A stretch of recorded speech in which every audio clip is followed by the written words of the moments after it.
ஜனாதிபதி அனுரகுமார திசாநாயக்காவின் தென்னிந்திய விஜயம் சர்வதேசத்துக்கு இலங்கை சொல்லப்போகும் செய்தி என்ன? இலங்கை ஜனாதிபதி அனுரகுமார திசாநாயக்க தனது முதலாவது வெளிநாட்டு விஜயத்தை இந்தியாவுக்கு மேற்கொள்ள தீர்மானித்திருக்கின்றார். இந்த அடிப்படையில் ஜனாதிபதி அனுரகுமார திசாநாயக்க எதிர்வரும் 15ஆம் தேதி இந்தியாவுக்கு அதிகாரப்பூர்வ விஜயத்தை மேற்கொள்ள திட்டமிட்டுள்ளார்.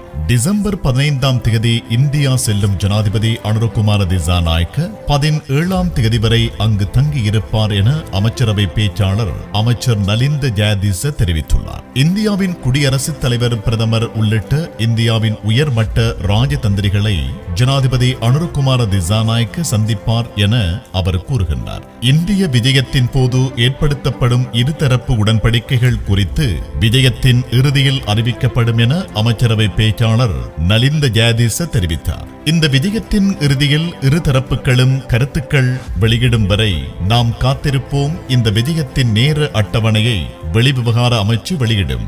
இலங்கையின் ஜனாதிபதியாக தெரிவு செய்யப்படும் ஒருவர் தனது முதலாவது விஜயமாக அயல் நாடான இந்தியாவையே தெரிவு செய்வது வழக்கமாக ஒன்றாக காணப்படுகின்றது. இந்த நிலையில் அயல் நாட்டுக்கு முன்னுரிமை என்ற அடிப்படையில் அனுரகுமார திசாநாயக்காவும் தனது முதலாவது வெளிநாட்டு விஜயத்தை இந்தியாவுக்கு மேற்கொள்ள திட்டமிட்டுள்ளதாக அரசியல் ஆய்வாளர்கள் குறிப்பிடுகின்றனர். இலங்கை அணிசேரா வெளிநாட்டு கொள்கையை கடைபிடித்து வந்தாலும் அயல் நாடு என்ற வகையில் இந்தியாவுக்கு முன்னுரிமையும் முக்கியத்துவமும் வழங்கி வருகின்றது. இதனை உறுதிப்படுத்தும் வகையில் புதிதாக அரியணை ஏறும் அரசு தலைவர்கள் தமது முதலாவது வெளிநாட்டு பயணத்தை இந்தியாவுக்கு மேற்கொள்வது வழக்கம். ஆட்சிகள் மாறினாலும் வெளிவிவகார கொள்கை என்பது முழு அளவில் பெரும்பாலான நாடுகளில் மாறாது. அந்த வகையில் தனது முதல் விஜயம் பற்றிய ஜனாதிபதி அனுரகுமார திசாநாயக்காவின் தேர்வும் இடம்பெற்றுள்ளது.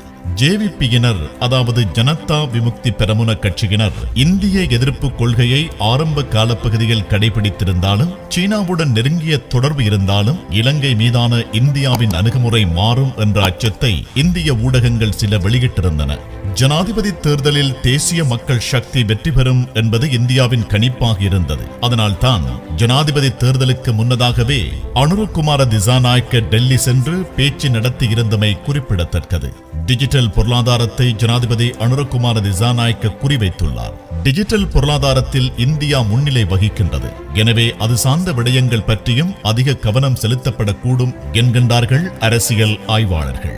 ஜனாதிபதி அனுரகுமார திசாநாயக்காவின் இந்திய விஜயத்தை சீனா, அமெரிக்கா உள்ளிட்ட இணைய நாடுகள் உற்று அவதானித்து வருவதாக கூறப்படுகின்ற நிலையில் இது தொடர்பிலும் அவர் கருத்து வெளியிட்டார். ஜனாதிபதி அனுரகுமார திசாநாயக்காவின் இந்திய பயணம் தொடர்பில் சீனா மற்றும் அமெரிக்கா ஆகிய நாடுகளும் கூடுதல் கவனம் செலுத்தியுள்ளது. டெல்லி விஜயம் முடிந்த கையோடு ஜனவரியில் திசாநாயக்க பெய்ஜிங் செல்கின்றார். இந்தியாவுடன் நெருக்கமாக செயற்பட்டாலும் சீனாவுடனான நட்புறவிலும் மாற்றம் வராது என்ற செய்தி இதன் மூலம் சொல்லப்படுகின்றது. இந்தோ பசிபிக் பிராந்தியத்தில் சீனாவின் ஆதிக்கத்தை கட்டுப்படுத்துவதற்கு இந்தியா, அமெரிக்கா, ஆஸ்திரேலியா உள்ளிட்ட நாடுகள் கூடுதல் கவனம் செலுத்தி வரும் நிலையில் அந்த தரப்புகள் பக்கம் இலங்கை முழுமையாக சாய்வதை தடுப்பதற்குரிய தேவைப்பாடு சீனாவுக்கு உள்ளது என அரசியல் ஆய்வாளர்களும் பத்திரிகையாளர்களும் சுட்டிக்காட்டுகின்றனர். பிரிக்ஸ் அமைப்பில் அங்கத்துவம் பெறுவதற்கு இலங்கை முன்னெடுத்த முயற்சிகள் கைகூடவில்லை. இன்றைய உலக அரங்கில் பிரிக்ஸ் அமைப்பு முக்கியத்துவம் மிக்கதாக கருதப்படுகின்றது. பொருளாதார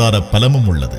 எனவே பிரிக்ஸ் அமைப்பில் உள்ள நாடுகளுக்கு தமது முதல் இரு வெளிநாட்டு பயணங்களை ஜனாதிபதி மேற்கொள்வது இலங்கைக்கு கூடுதல் பயனை தரக்கூடும். கடன் மறுசீரமைப்பு உள்ளிட்ட விடயங்களில் அது கை கொடுக்க கூடும். இலங்கையில் ஏற்பட்ட இந்த ஆட்சி மாற்றமானது உலக அரசியல் அரங்கில் பாரிய மாற்றங்களை ஏற்படுத்தியுள்ள நிலையில் சர்வதேச நாடுகள் இலங்கை தொடர்பில் தற்போது அதிக கவனம் செலுத்தி வருகின்றது. இந்நிலையில் தனது முதலாவது விஜயத்தை அனுரகுமார திசாநாயக்க இந்தியாவுக்கு மேற்கொள்வதோடு அதனைத் தொடர்ந்து சீனாவுக்கு விஜயத்தை மேற்கொள்ள திட்டமிட்டு வருவதாக அரசியல் ஆய்வாளர்கள் குறிப்பிடுகின்றனர்.